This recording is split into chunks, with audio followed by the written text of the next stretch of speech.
All right, Laylee Deal, you are with FMG, which is a nationwide law firm, and you specialize in immigration law. Is that correct? That's right. That's all I've ever practiced. So I've done immigration law for almost 2 decades now. Oh my goodness. So you've certainly seen some changes over the past couple decades. Absolutely. Yeah.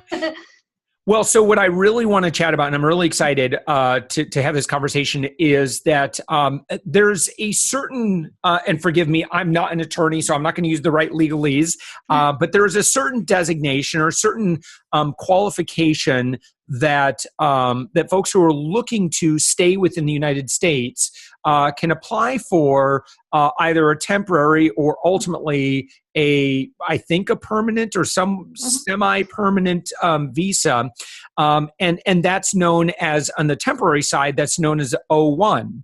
That's And right. so the reason that we're having this conversation is that it's really interesting when we look at what are the qualifications to be to receive this special designation, and it's what would you, what is it? It's not outstanding, notable. What is it called? Well, we kind of group it as extraordinary ability. Extraordinary ability. That's so. If you can prove extraordinary ability, then this is very helpful.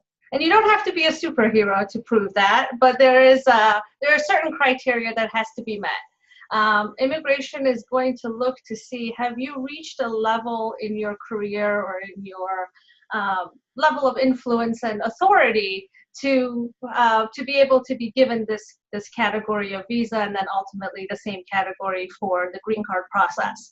So they are going to look to make sure that you have kind of reached the top echelons of your career and your field, so that other people are referring to your work, like looking to you to be able to educate themselves in that field. And what is the idea of wanting to retain people who have reached those levels of authority from a immigration policy standpoint? Well, right now, as we can see through what's happening in immigration, the idea right now is to bring the best and the brightest to the United States. So, people who have this level of authority or influence are definitely looked at in a positive way, and immigration to the U.S. Becomes not easier for them, but more possible for them. Mm. So if there's someone who is, so they're working within the United States, or they'd like to immigrate do they need to previously already have residence in the United States to begin this process? No, the O1 requires an employer sponsorship. So there has to be a U.S. entity that petitions for that individual for the visa. Okay. So that they can see that the person's actually coming to the U.S. to perform the work that they're saying they're coming to perform. On the other side of it, with the green card process, they can self-petition, meaning that they can go to the Immigration Service, provide their documentation, show their history of work, and be able to self-petition for themselves. They don't need the employer any longer. But with the O1, it's definitely a requirement. Yeah, so let's talk about some of the things that someone can start to amass in terms of their justification for that O1 application. Well, one of the things that the immigration really looks at, our government's paper-based, so a lot of times they will ask us to provide copies of publications and scholarly articles that have been noteworthy in different scholarly magazines. Mm-hmm. So a lot of it is written documentation. A lot of it is showing that other people have referred to that body of work that individual has produced. Now there are other categories, not just for written, but we can also produce documentation if someone has had notable interviews or lectures or things of that sort. So all of that becomes really useful in proving the fact that they have come up to the top levels of their career. Wow. Now there are other things I think other than media placements and industry and or scholarly content that's being placed in high authority outlets. Right. What are some of those?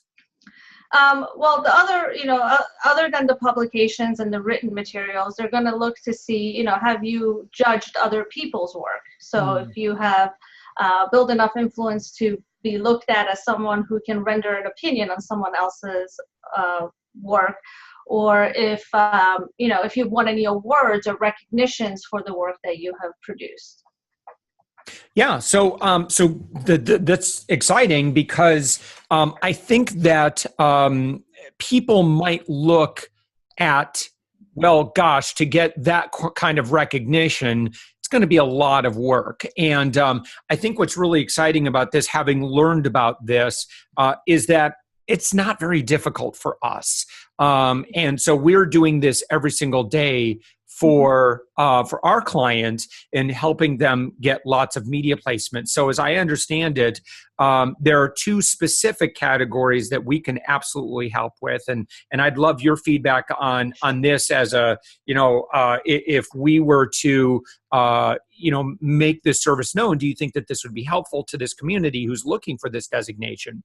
So either you are being sourced as an expert for high authority, either scholarly or professional outlets.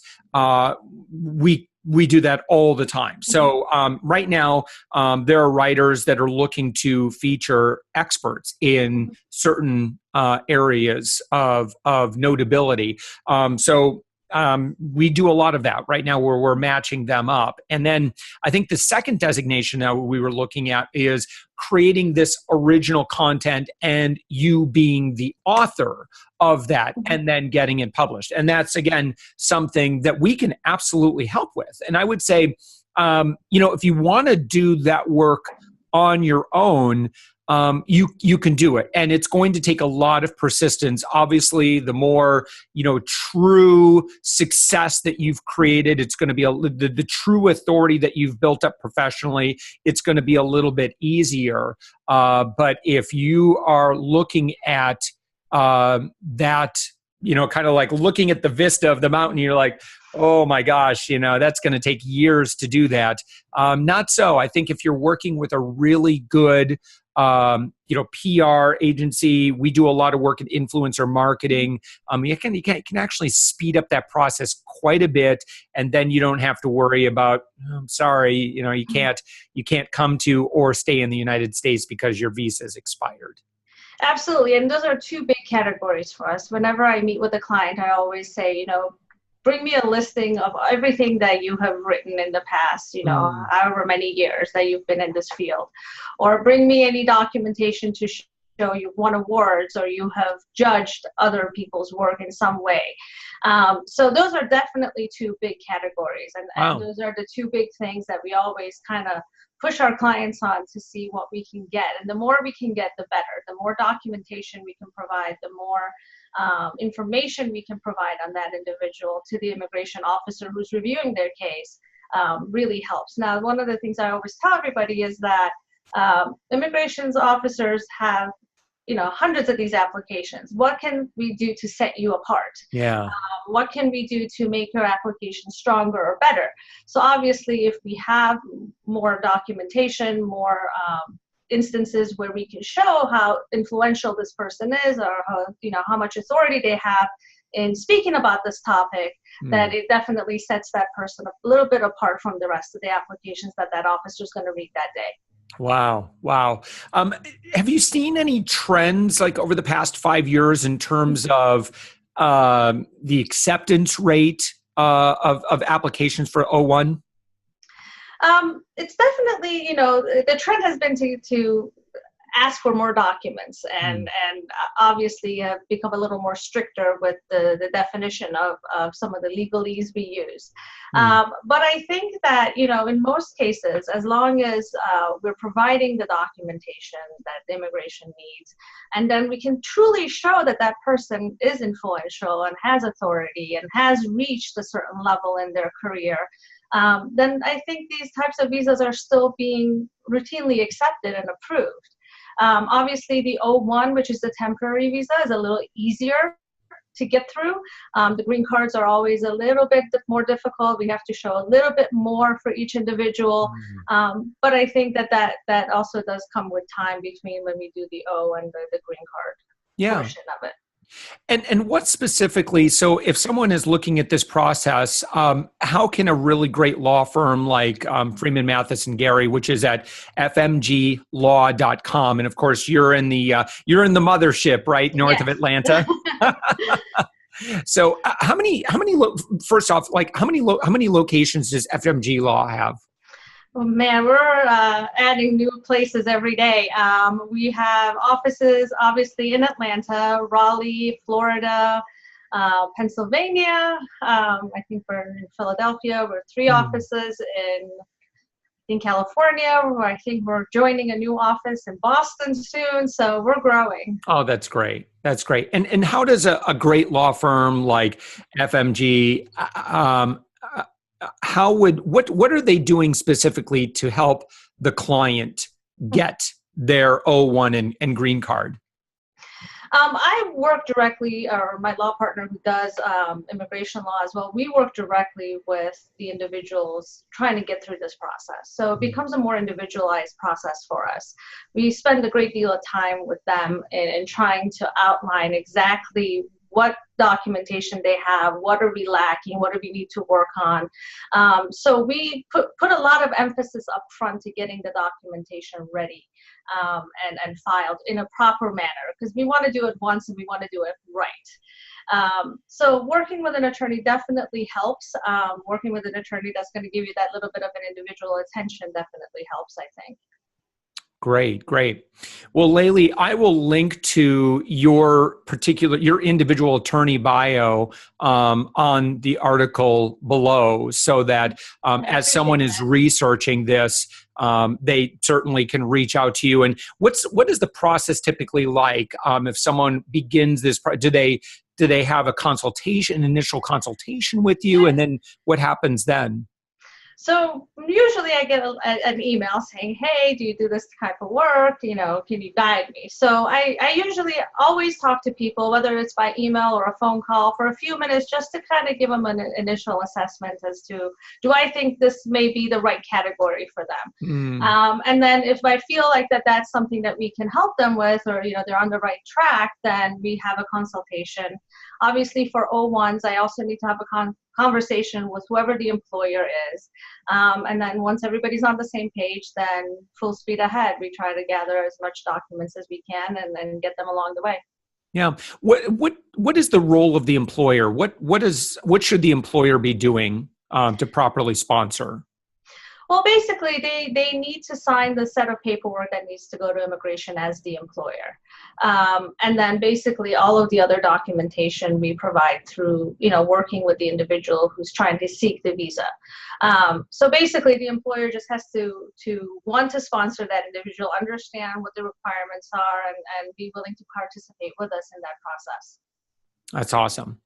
Well, Layli Deal, thank you so much. Like I said, I'll make sure to link to everything below on how people can get in touch with you. But thank you for explaining this. I think that this is, for the right person who's, moving up professionally, this is a great way to work toward their green card if that's an aspiration of theirs, to be able to work permanently within the United States.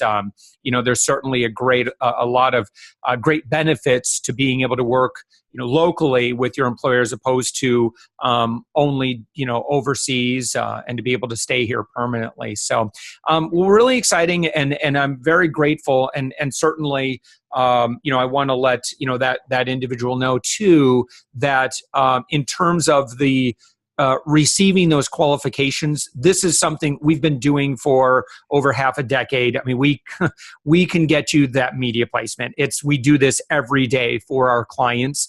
And so just, bring your expertise and your authority in, and we'll help make sure that we can get that documentation lined up so we can make Layli's job really easy. I like that. I like when people make my job easier. Yeah, absolutely.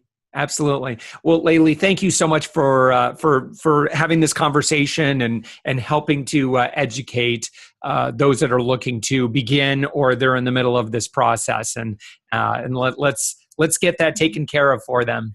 Well, thank you so much for having me on. I appreciate it. Thanks, Laylee. Have a good one.